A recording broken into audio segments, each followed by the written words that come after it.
everyone, Fantasy Girl here, and welcome back to another discussion video. Today is really something that I've just been thinking about ever since the end of 5.3, but never really discussed before, and it's the idea that those souls who are more completed in the world of Final Fantasy XIV, or if they're even whole, are they more powerful than those who are simply fragmented pieces? Now, I know what you're all probably thinking by now. Of course they are. Look at the Unsundered Ascians and how strong they are. But that led me to wondering if they were really that powerful when they were whole souls, why would they have lost to incompleted souls? Especially to fragmented souls. And what of those who are just soul fragments compared to those who have more pieces of their soul rejoined? Are they just naturally stronger? Are they more powerful? Or does the power of the soul really not matter and it's just based on the person?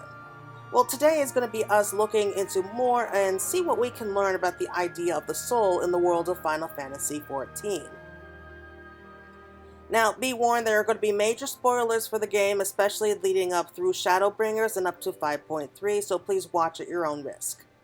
So, quick backstory, as I'm sure that everyone here watching already knows this, but if you don't, that's on you for watching this video and spoiling the game.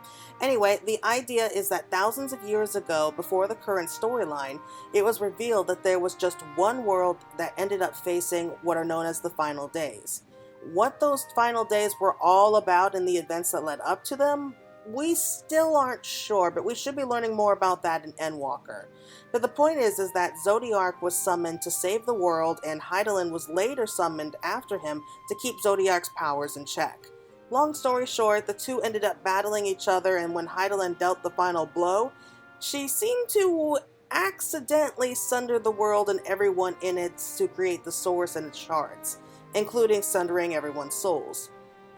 The best way that I can describe this situation is that if you take a mirror and just shatter it into pieces, and we have 13 equal shards, and maybe one that's a little bit larger than the others as the source.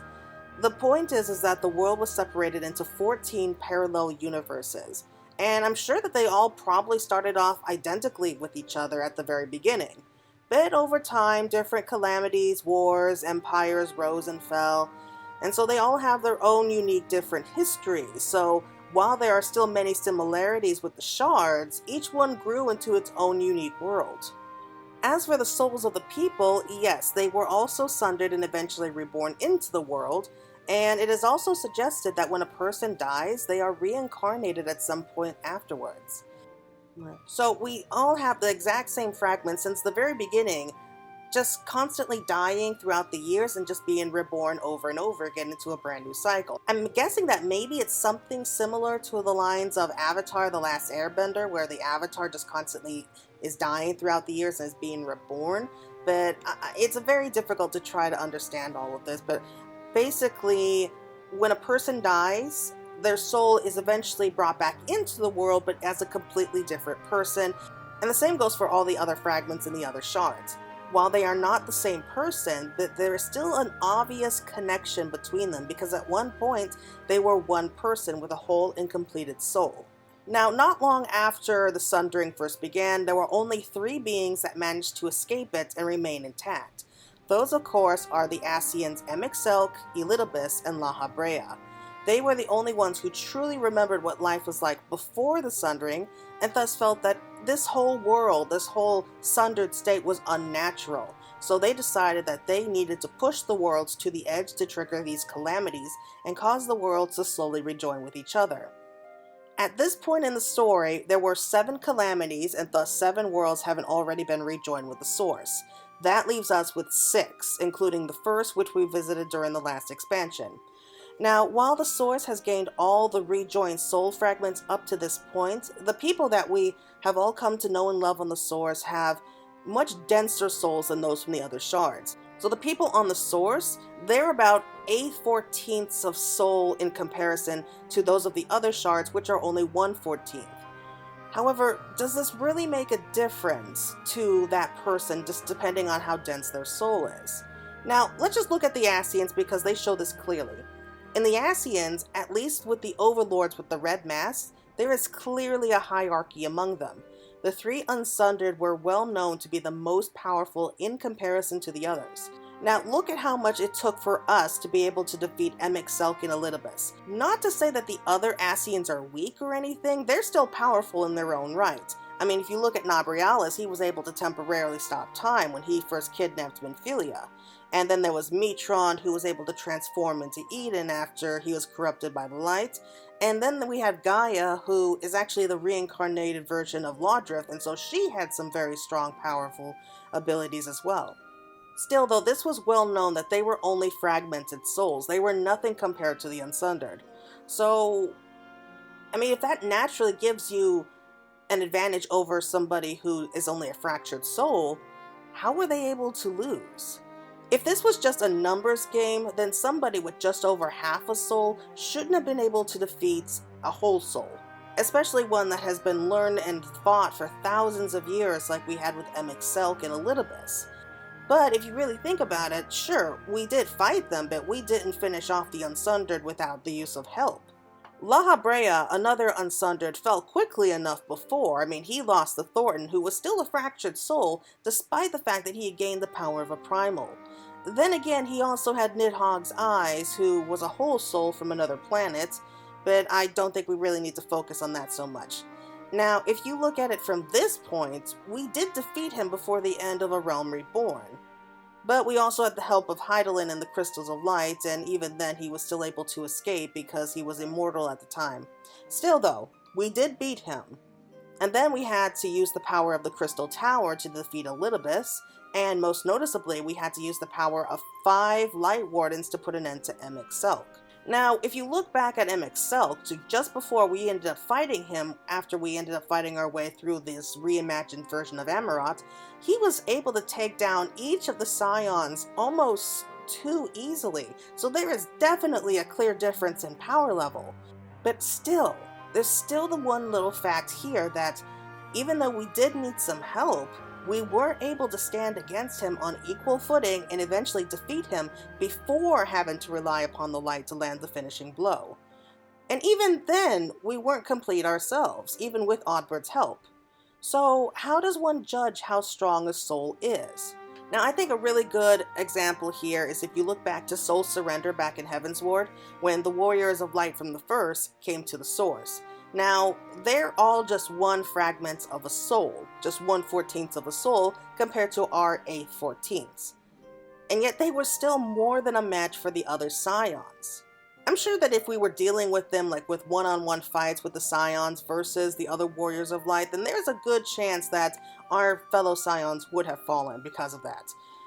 We're not counting our character here on this, but the point is that warriors with 1/14 souls could not only stand and match, they could even best those with 8/14 soul.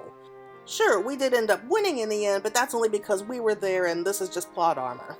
So if there really will be no other rejoinings, then the souls of the people will never be whole again. So it seems that the people on the Source are now going to be stuck at 8/14 of souls, save for 3 beings. There are 3 beings in all these shards who have more than the 8/14, not including the Ascians. But the 3 people who now have a total of 9/14 souls is the Warrior of Light, Reen, and Grahatia. Now, the Warrior of Light is obvious. Oddbird merged his soul together with our own character to be able to give us the chance to fight against FFXIV. Whereas Minfilia's soul, who was already 8/14 of a whole soul herself, willingly joined together with Rins, and Grahatia survived the 8 Umbral Calamity and thus another rejoining. Now, let's just look at Graha real quick first, because his story is probably the most complicated out of the 3. Now, he was originally 8/14 of a soul when we first met him, way back when we were first unlocking the Crystal Tower quest. At the end, he does choose to go to sleep inside the Crystal Tower. However, when he next wakes up, after about 200 years, it was right after the 8th Umbral Calamity, and everyone, including him, was now 9/14 of a soul, because the first had rejoined with the Source during that point in this alternate timeline. Yet, he ended up traveling back in time to the first to try and avoid that calamity and the rejoining from ever happening. Thus, unless his soul suddenly went back to being just 8/14 of a soul during that journey to the first, or there is someone else walking around with a fragment of his ancient self soul on the first somewhere, He's still just 9/14. Now, I know it's a bit of a headache to try to understand. You should never try to understand time travel, but the point I'm making here is that Graha's soul, and even Elidibus has admitted this, his soul is remarkably dense. So it stands to reason that he still has that 9/14 of a soul. So does that make a difference with him, like compared to other people? Well, he definitely is a strong fighter in his own right. He's able to switch between tanking, healing, and DPS, so he's very well rounded there. And we've all seen what he was capable of doing while in the first. However, I feel that has more to do with the fact that he was connected to the Crystal Tower and its boundless reservoirs of energy, and due to his old age and experience surviving in a world drowning in light for close to a century. So in regards to him, no, I don't think it really makes too much of a difference. I think this has more to do with just knowledge and experience rather than just pure power from the soul. Now, as for Rin, regardless of the fact that she is the Oracle of Light and has inherited so many powers because of Minfilia's influence and of Hydaelyn's influence by that nature, she's an interesting case because like with the Warrior of Light, her soul was rejoined with another soul, but it happened in the opposite way in that it wasn't Minfilia who took over. With the Warrior of Light, when they joined with Oddbirds, while he was still able to speak through them for a moment, and we still seem to have some kind of contact with them, it is primarily the Warrior of Light who is in control. One would think that it's because their soul was naturally denser than Oddbird's in comparison, but it is revealed that Oddbird is still in there somewhere deep inside us, so he's not completely gone. So there may still be more of him even after Shadowbringers. Whereas with Rin's case, it was Minfilia who was supposed to be more dormant inside of her all this time. Rin was the one who was only 1/14 of a soul since she was from the first.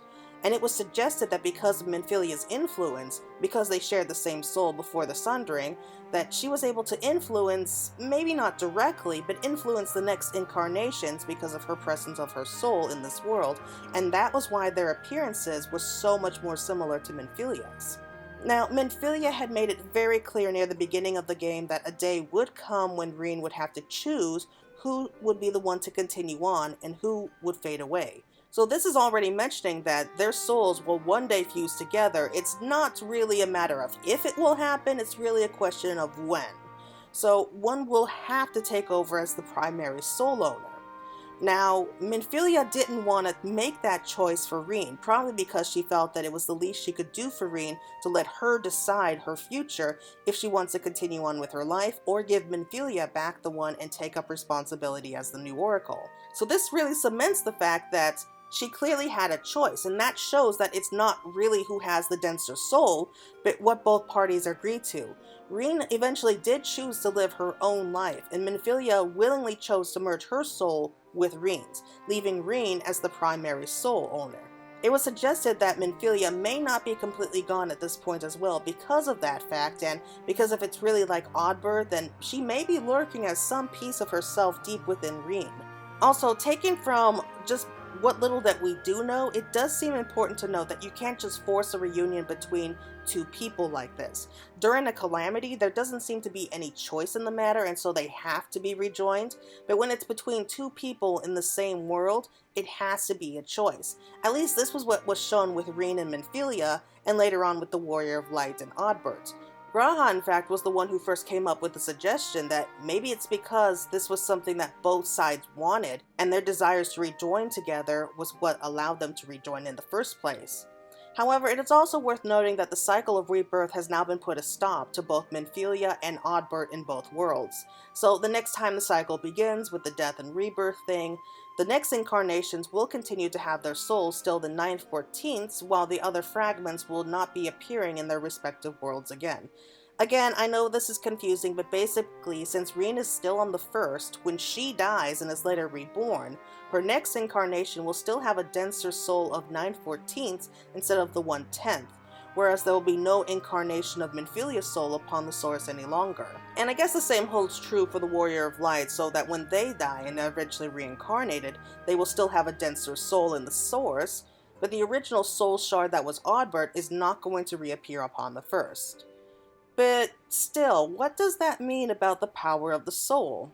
If you look at the Warrior of Light as the best example, they were struggling to hold in all of that light, like during their adventure throughout Shadowbringers. But then again, the Warrior of Light is considered to be special for multiple reasons, so it doesn't seem to have an exact explanation why they were able to contain that light. Though they mentioned because of Heidelman's blessing, it is clear that no one else could have done that. I know that it's possible that maybe Reen could have done that, but that's doubtful at this point. Now, the first 3 Light Wardens, they were able to contain their light with little effect on them, at least physically, but around the 4th was when they really started to falter. So when we absorbed the light from the 5th Warden after that, we couldn't contain it, save for Reen stepping in and helping to seal it up inside us. It wasn't until Oddbird rejoined with the Warrior of Darkness that they were able to contain it and control it to a point that we could use it as a weapon against Emixelk. And it was also during that battle with Emixelk did we see just what someone with a whole unsundered soul could be capable of doing. But still, not only we, as a fragmented soul, hold in all that light, we were able to concentrate it to a point where we could destroy someone with a whole soul. Granted, there was still a good chance that he had been weakened from the battle previously, but we were still dealing with all that light, fighting an unsundered Ascian, and still landed the finishing blow with a little help from the others. So, how does this work? Just what is a soul capable of doing in this world? Is it just having a denser soul and have the knowledge needed to use your powers that seem to unlock it? Because another good example is Gaia, who had tremendous power inside of her, but it wasn't until she was able to recall the fact that she is the reincarnation of an Ascian was she able to learn to control it. It seems more to me that the power may in fact come from the memories rather than the soul itself. So the power is still locked up inside the soul, but if we don't remember how to use it, then there's really no point in having it. So just how much of a soul do people really need to have completed before they gain the same kind of powers naturally, like an Ascian, such as with immortality? And even if that soul is completely rejoined, would they suddenly become the awakened person that they were before the sundering?